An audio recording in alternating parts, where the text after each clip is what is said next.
ಇವತ್ತು ನಾನು ಮಲ್ಟಿಗ್ರೈನ್ ಎಲ್ಲ ಯೂಸ್ ಮಾಡಿಕೊಂಡು ಸಾಂಬಾರ್ ಮಾಡ್ತಾ ಇದ್ದೀನಿ. ಧನಿಯಾ ಪೌಡರ್ ಒಂದು ಸ್ಕಿಪ್ ಆಗಿತ್ತು, ಸೊ ಮಿಕ್ಸಿಗೆನೆ ಸ್ವಲ್ಪ ನಯನ ಮಧುರ ಮೌನ ಮಿಡಿವ ಹೃದಯ ಹಿರಿಮಾತೆಗೆ.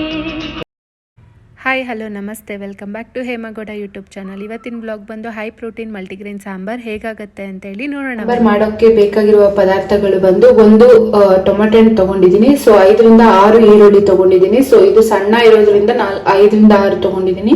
ಸೊ ದಪ್ಪ ಈರುಳ್ಳಿ ಇತ್ತು ಅಂತ ಹೇಳಿದ್ರೆ 3 ಈರುಳ್ಳಿ ಸಾಕಾಗುತ್ತೆ.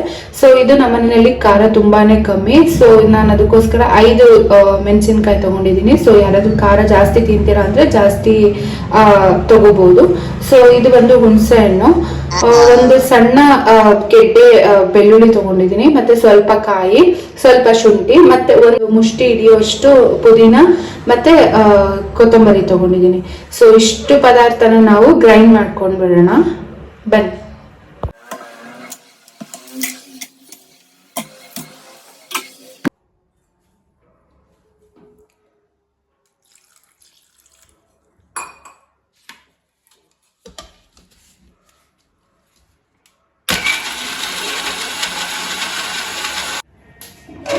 ಈಗ ಕೊತ್ತಂಬರಿ ಪುದೀನ ಈಗ ಹಾಕೊಂಡು ಇನ್ನೊಂದ್ಸಲ ರುಬ್ಕೊಂಡ್ಬಿಡ್ತೀನಿ.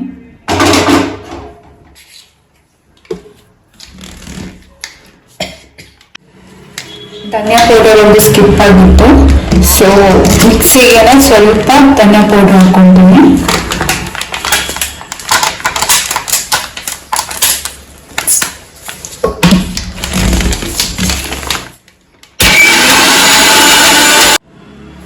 ಜಾಸ್ತಿ ನುಣ್ಣಗೆ ಮಾಡ್ಕೋಬಾರ್ದು, ಸ್ವಲ್ಪ ತರ್ತರಿಯಾಗಿ ಇತ್ತು ಅಂತ ಹೇಳಿದ್ರೆ ಕಾಳು ಜೊತೆಗೆ ಮಸಾಲೆ ಚೆನ್ನಾಗಿ ಸಿಗುತ್ತೆ ಬಾಯಿಗೆ.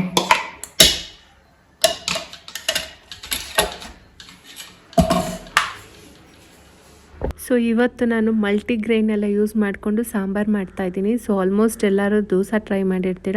ಸೊ ಈ ಸಾಂಬಾರು ಒಂದ್ಸಲ ಟ್ರೈ ಮಾಡಿ ರುಚಿ ಹೇಗಿದೆ ಅಂತ ಹೇಳಿ. ಸ್ವಲ್ಪ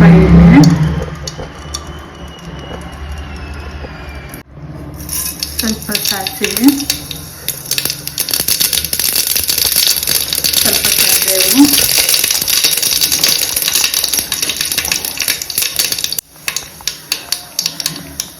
ಸ್ವಲ್ಪ ಈರುಳ್ಳಿ,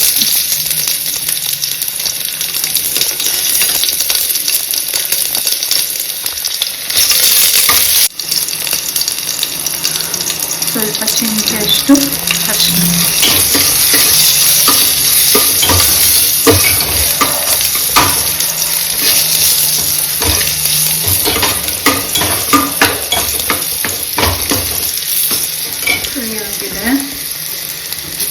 ಈಗ ಕಾಳು ಹಾಕೊಂಡ್ಬಿಡೋಣ.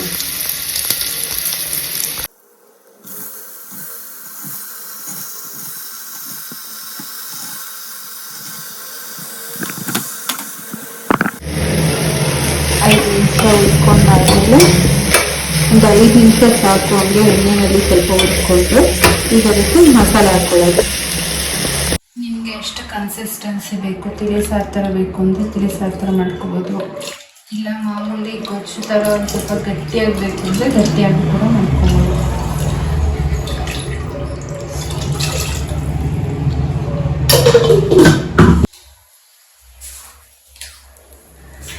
ರುಚಿಗೆ ತಕ್ಕಷ್ಟು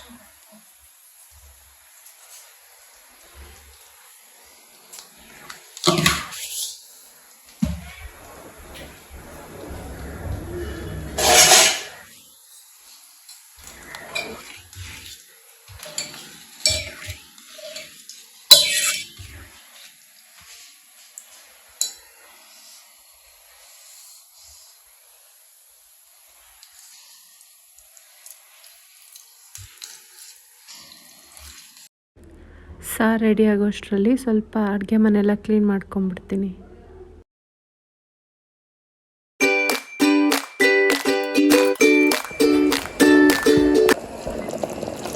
ಕುದೀತಾ ಇದೆ ಸಾರು, ಇನ್ನೊಂದು ಸ್ವಲ್ಪ ಹೊತ್ತು ಕುದಿಬಿಟ್ರೆ ಸಾರು ರೆಡಿ. ಈ ಥರ